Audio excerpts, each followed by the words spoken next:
And hello everyone. Great to see those who actually day after day join our evening lives. We pursue for project writing tips and tricks and strategies. The topic of today is final project checkup. And what it means, guys, is that basically we have given you already all the strategies and sections and the tips and tricks on how to create your own project from scratch, from project idea, from not even could be for some of you not having a registered organization, up to how to develop and think of participants and needs and what the impact you're going to create and dissemination and what will be there in the program of your mobility. Like, we covered all the sections. Okay, guys, so let's just jump into it. First thing, when reviewing your project, and maybe some of you haven't got your project full, but in the next days you will catch up. Once it's there, once it's done, what's important, it's to check the coherency and clarity. What does it mean? It means that when evaluators read your project through, and let me tell you that evaluators are external people. They are not even the national agencies. They don't know your organization. They haven't maybe even read your projects before. They don't know that you do great things. They know nothing. So what they have your own project. And what is written there, this is the source of information, and this is the application is the source of decision. So what you want to see that your project is clear to people, and it is coherent, because they're going to read it through like a novel. And if they see that, okay, like objectives and the results, they are like from two different projects and participants, and what's the connection with the activity program, it will arise a lot of questions. And if they have these questions, most probably you will lose points. So when talking about coherency criteria, what is important? Some of the things we mentioned before, but now I think they will make total sense. First of all, objectives and results are in line. And results reflect set objectives. Do you remember the circle of creativity that I was drawing to you? And I was saying, hey guys, the result that you are getting, it should be coherent with objectives. It cannot be different, like otherwise what we're doing in the project itself. Second, project objectives are aligned with Erasmus Plus objectives, and international mobility is the right tool to solve the problem. Remember, we also discussed it in the past, the program has its own objectives. If your project doesn't reflect the objectives, maybe that's the wrong program you applied for. And same comes to using mobility and using key A1 action to resolve a certain problem. If it is about, let me say, building capacities between organizations, like on international or global level, then applying for key A1 is not the way. You need other actions, like you need other types of projects to submit. So once again, check that really the objectives that you put in the project, they can be solved by the type of mobility you chose. Next point, activities are built on the needs of the participants.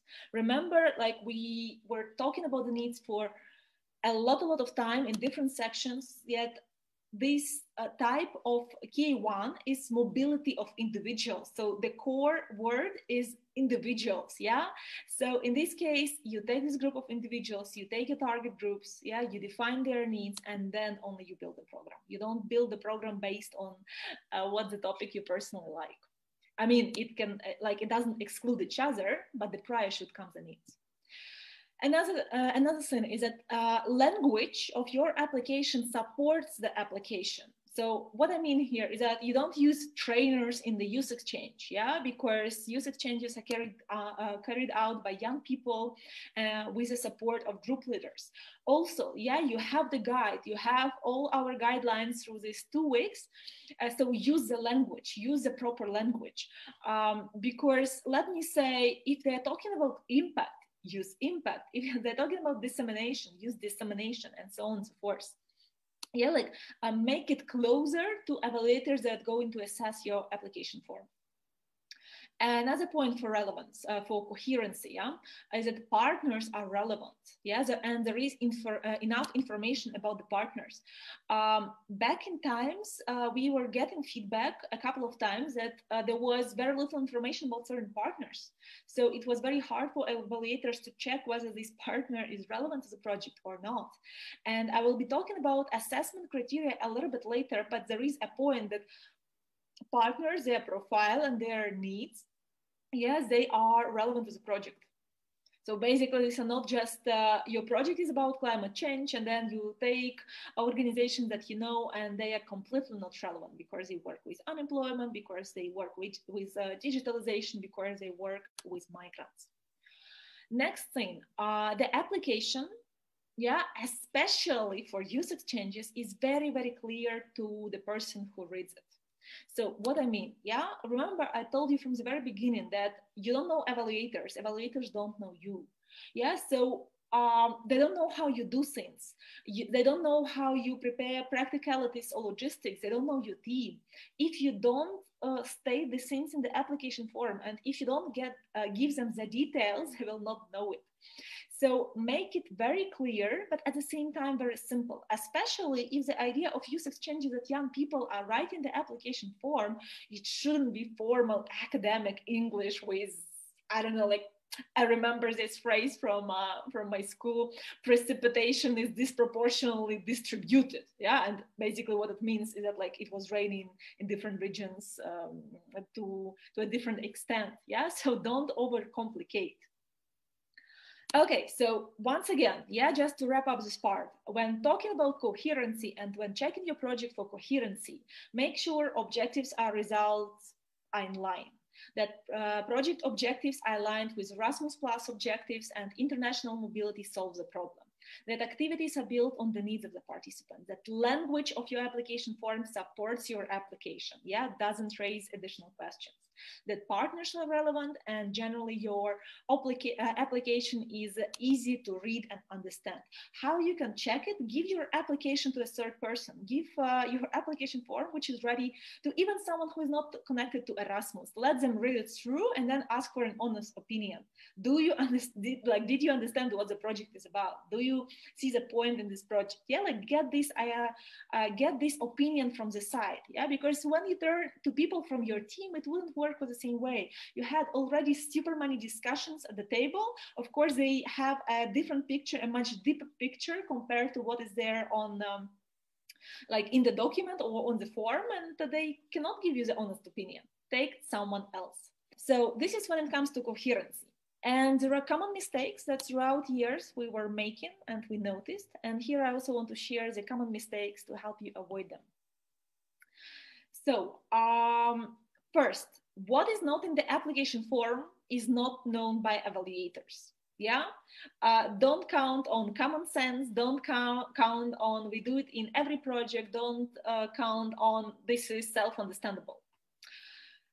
Second thing, no needs analysis. Remember, we're again talking a lot about it, and I'm coming more and more to the conclusion that just taking research is not enough. Yeah, you're preparing for certain individuals, for certain countries, for certain organizations. Know your individuals and make a good research. And basically, good research and good questionnaires and private conversations. And I was today digging in even more into the guide and the presentation based on the new program. And I see it again and again. Both in KA1 and KA2, need analysis is a core. Olga, Sirena, Mirjona, thanks for feedback. It was clear, great. Okay, next mistake. Dissemination activities and outputs are not adequate to the scale of the project. What I mean here, if you say, okay, guys, we make one youth exchange or training course, and based on this training course, we are going to develop a methodology. We're going to create an online education course for 3 months. We're going to support organizations for the next 1 year. We are going to, I don't know, like to shoot a movie. That's too much. Hold the horses. Yeah, these are single mobilities, and of course you should produce the outputs. There should be something that will stay and that will make the project continuous and sustainable. Yeah, but don't overdo it. Yeah, and at the same time don't underdo it. Because saying, hey guys, okay, we will collect testimonials and put them on the websites, this is also not enough. Yeah, but estimate, okay, what is proportionate, like what is good. I can tell you from my experience, usually we include 3, 4, maximum 5 good points in dissemination strategy that make sense to the project, that are very realistic, and this is totally enough. Next mistake. Lack in description of informal and non-formal learning methods. At some part of the application forms, they will be asking you, okay, so what is your main activity about? What is the program about? And what methods you're going to use? And this is where very often we forget to put information and to name all these methods that we are going to use. Remember when we were talking about mobility, like I was telling you, okay, brainstorming and discussion and interactive presentations and group work and reflection, peer coaching, peer-to-peer learning, and so on and so forth. Yeah, like unconference, fishbowl, LARP, and so on and so forth. Yeah, like this message should be stated there. Just saying that we're going to use non-formal, informal is not enough. And don't forget to put it also in the activity programs. They will take your points if you don't. Another point is the mistake is to write application for a long time, yeah, but then leave the last sections of impact and evaluation till the last moment, and then you don't have time to develop these sections. And basically what happens is that your application form is very well developed, and the last sections, they're not developed. Yeah, they're just like written some several sentences, and that's it.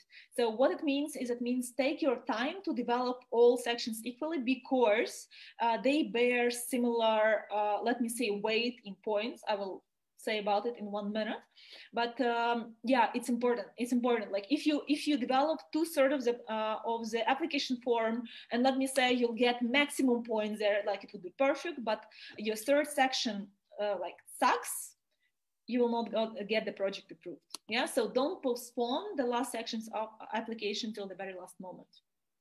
Okay, mistakes in budget. For example, in calculating distances, but for this, we are going to cover it tomorrow when we sit down and with Anna guide you through the application form online. So don't be busy with it now.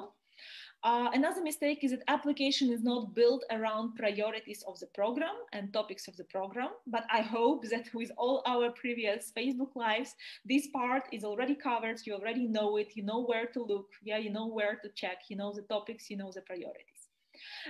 Okay, the next one can sound funny, but sometimes it happens that the application is submitted to incorrect national agency, or for example, people from Eastern Partnership countries where there is no national agency and they can apply only through program countries, they forget about it, or they don't know about it if they just start, and then they just choose any national agency, for example, Poland, yeah, because Salto Resource Center for Eastern Europe is in Poland, and then they submit, and of course this application form wouldn't even be considered. Yeah, the same. Like if you submit with several partners, and could be at some point you were choosing what national agencies to submit to, make sure you submit to the correct national agency, and the applicant organization is established in this national in the country of the national agency. Another mistake, you don't use pass and reflection is not reflected in the program. Okay, that's a bit of repetition, but there is no reflection designed in the program. So what it means, they really encourage use pass as a reflection tool. So make sure you use it, make sure that you have a section devoted to it, that you tell your participants about key competencies, that they have time to fill it in, and so on and so forth. Yeah, that is important. And it's not only filling in the use pass, it's also embedding in the program certain sessions on reflection, like group reflection and certain games, and could be individual reflection and the reflection in small groups, and so on and so forth. And the last mistake that I want to point out, you include fewer opportunities, but you don't say how you're going to prepare and support young people with these fewer opportunities.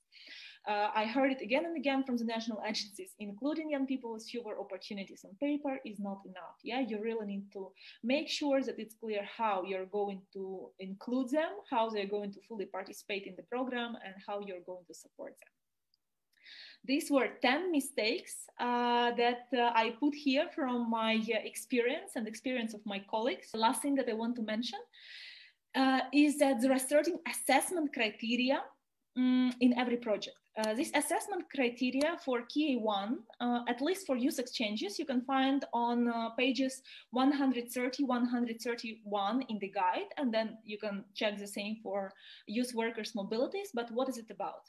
They say that every project is assessed against certain criteria, and there are 3 different sections. The first section is relevance, rationality, and impact. The second is quality of project design, and the third one is quality of project management. What is interesting, that the first and the third can get 30 points max, and quality of project design can get 40 points max. If you want your project to be considered for funding, you should get at least 60 points and at least 50% in each category. Remember, I told you a couple of minutes ago that if you don't develop the last section of your application form, for example, about impact and so on and so forth, then what might happen? It might happen that in one section you get 40, in one section you get 30, and then in the next, like, you get 10, and 10 out of 30 doesn't qualify. That's the end. Your project will not even be considered for funding. So minimum is 60, but of course, in many countries, the competition is very high. So the more you get in terms of points, the more chances you state to get funding. And here, basically, this is how you can also win the game. Yeah, your project is ready. Once again, you give it to someone to read. Is it simple enough? Is it clear enough? And then you sit down, you put the guide, you put your project, and you go step by step. Do you have it? Do you have it? Do you have it? Because it will influence your final result and how many points you will get. And the more you get, the more chances you stand. And we see you with Anna tomorrow for our last session, where we just check the new application form, all the updates, guide you through, and basically you will be ready. So enjoy your Sunday evening and see you tomorrow. Ciao, ciao.